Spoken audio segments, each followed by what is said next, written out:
Try your best, have lots of fun, play fair, and don't forget soccer rules! Hi, I'm Peter Mariahazi, the president of the Wisconsin Youth Soccer Association. Our association believes firmly in enthusiasm, ethics, good sportsmanship, and fun. We want the experience of youth soccer in the state of Wisconsin to be as positive as possible for everyone, including the referees, the coaches, the parents, and most importantly, the kids on the field. Sometimes parents will get over-enthusiastic and over-competitive and perhaps say things that they don't intend to. We want to show you different ways and give you some different perspectives in this video. A recreational player really focuses on developing skills, a lifelong love of this game, also learning some social skills, working with friends and teams, also respecting authority. And finally, it's also a time for family. In this video, you'll get different perspectives. Our director of coaching, Jim Launder, will spend time with kids. He'll answer their questions. He'll also do some practices with them. In addition, you'll listen in on a conversation between Jamie Walter and Marge Domke, two of our nationally ranked referees in the state of Wisconsin. And they'll talk about the game from a perspective of a referee with all the spectators and coaches and people talking. We hope you watch this video as a family, talk about it, and use those things and apply them as behaviors on the field during the game.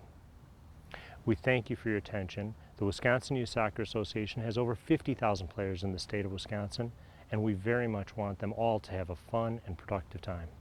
Thank you again.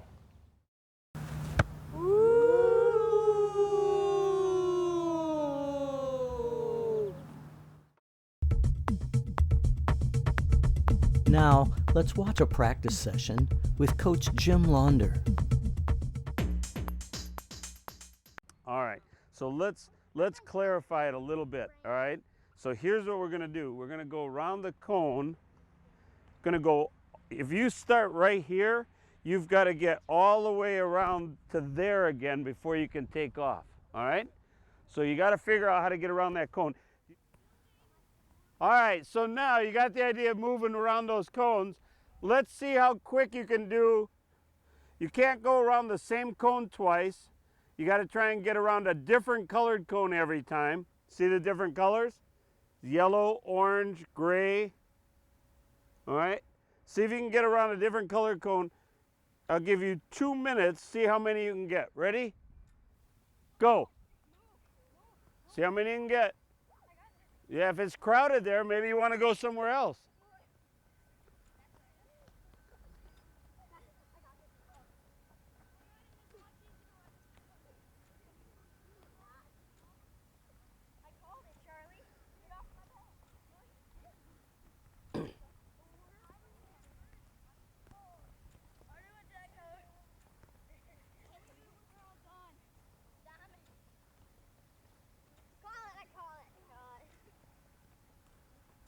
Here's a gate. You see all the gates everywhere? Yeah. All right, what we're going to try and do now to get warmed up a little more is learn how to turn with the ball. How many of you guys know how to turn with the ball? There's different ways you can turn. Right now, let's work on going all the way back. So like we'll practice like this. Every time you come between two cones, you're dribbling between them, you turn like he did and go back between them and then find two different sets of cones. And you got to find all the sets. Got the idea? So you're going like this, through, turn, go. Everybody just right where you are, try this turn for me. With your right foot, put it on the ball, pull it behind you, turn and get right on it. Then with your left foot, pull it behind you and you should be right back where you started. See what I mean? All right? So we're just going to play now. This is like a real soccer game, yeah? So back here, the last player can do what? Use their what? Hands. Okay? Goals must be below the flag height. Okay? Goalie can use their hands. Got the idea? And Okay. goalies can use your hands. Goalies only, but only the last player back is a goalie, whoever it is that time. Got it? All right, I need 2 players to kick off. Who's defending that end, Orange? Orange, who's back there defending that end? Here we go. Oh, nice dribble. Oh, way to go, running past him. Good stop.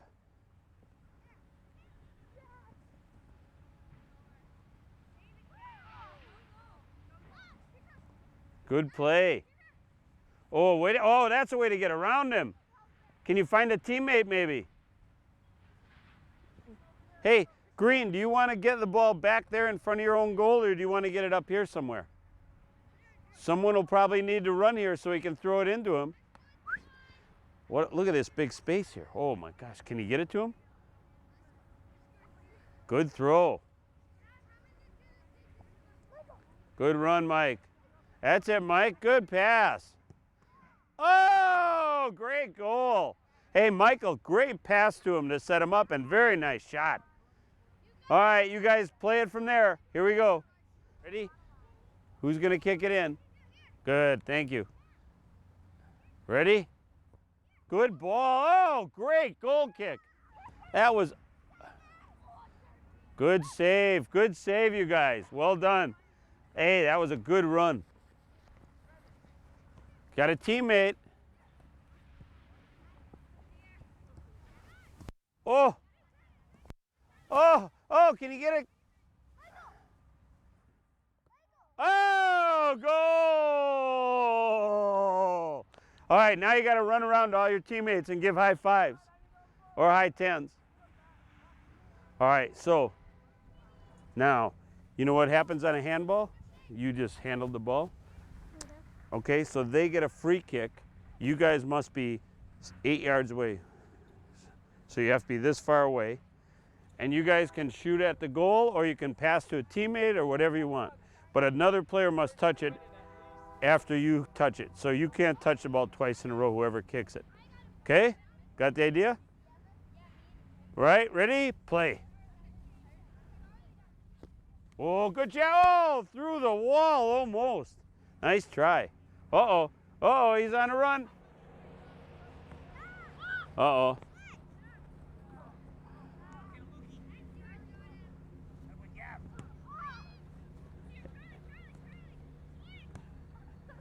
Oh, good save, keeper. Hey, Lukey. That's good defending. That's the way to get into him there. Good stuff. Uh-oh.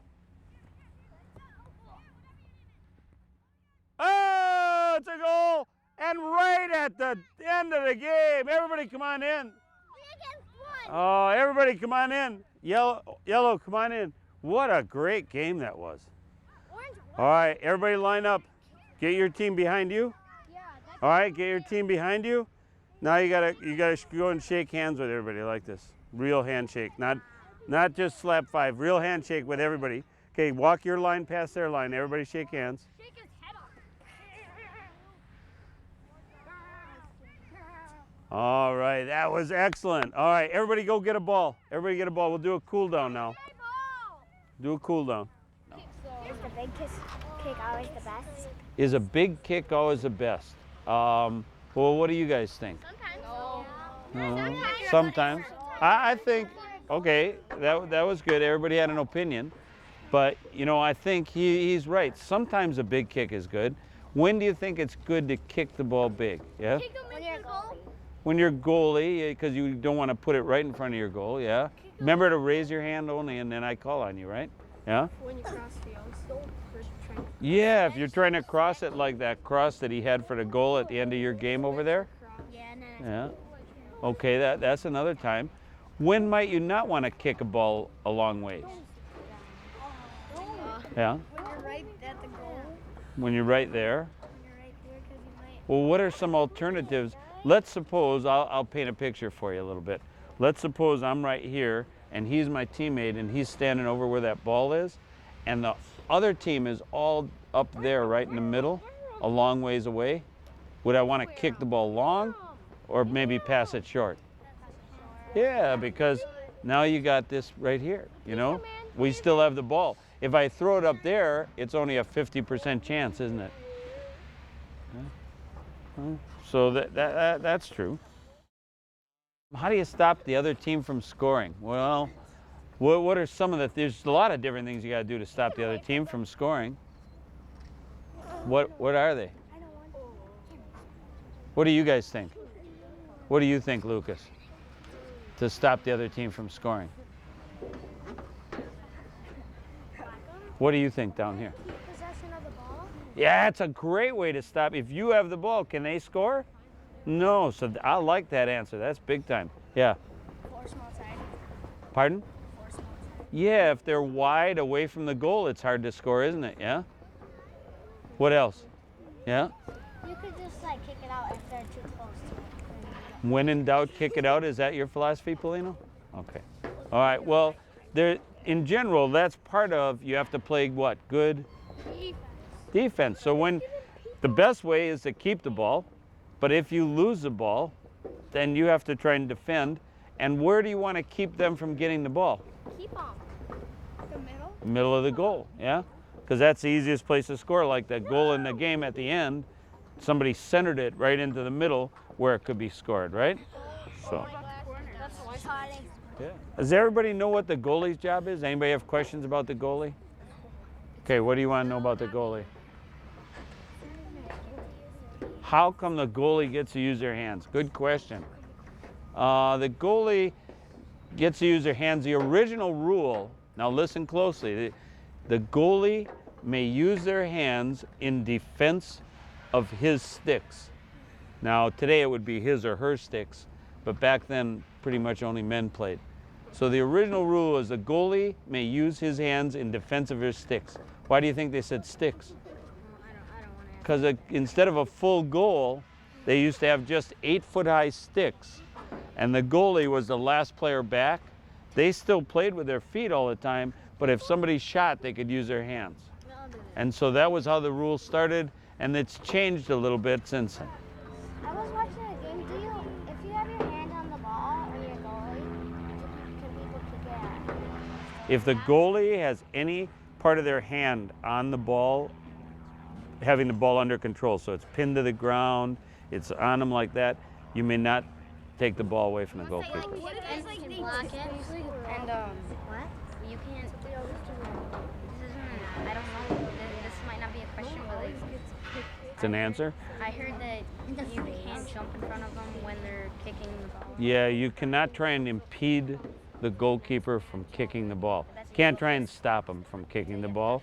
Yeah, it would be a yellow card if you persisted in doing it. Why can't I keep the ball for myself? Why do you think? You just answered it. Because you have to pass it. You don't have to, but what'll happen if you have the ball for a while? What's the other team going to do? Get it. They're going to do what? Take it away. They're going to take it away because a bunch of them are going to swarm on you, aren't they? So when a bunch of people come, that's a good time to pass the ball, isn't it? Because otherwise they'll take it off of you. Can I kick the ball anywhere I want? Well, you can kick it anywhere you want, but if it goes out of bounds, then the other team gets it. And if it goes to a player on the other team, they get it. So you want to try and kick the ball. I would say instead of saying the word kick, I want to pass the ball to somebody. So I want to play the ball to somebody, or I want to shoot the ball in the other goal. Yeah? So I either want to dribble, pass, or shoot. What do you think a good time to dribble is? In a big game, you guys thinking about this? All right there. When you're by the goal, do you think it's good to dribble? What would be good to do? You want to score a goal, right? So if you're right by the goal, what do you want to do? Good point. So what might be a good time to dribble? Yeah. When you're attacking. Someone's trying to take the ball away from you. Can you dribble and what do you want to do? Keep it close and where from the other player? Away from the other player, right? What if the other player is coming right at you? What can you do? You could turn around and go somewhere else. Good. Or you could pass, yeah?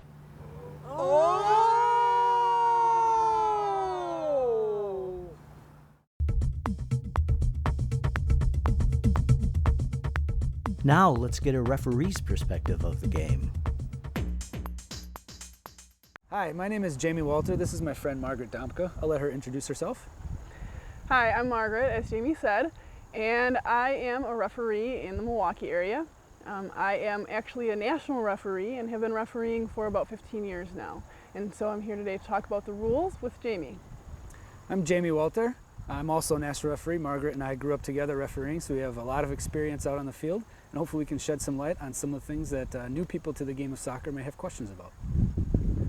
One thing that I've noticed quite a bit when I've been mentoring games and also when I have been refereeing the games myself has been a lot of complaints from players and spectators and coaches about handling. Yeah, you know, I think everybody knows that you can't use your hands when you play the game of soccer unless you're the goalkeeper.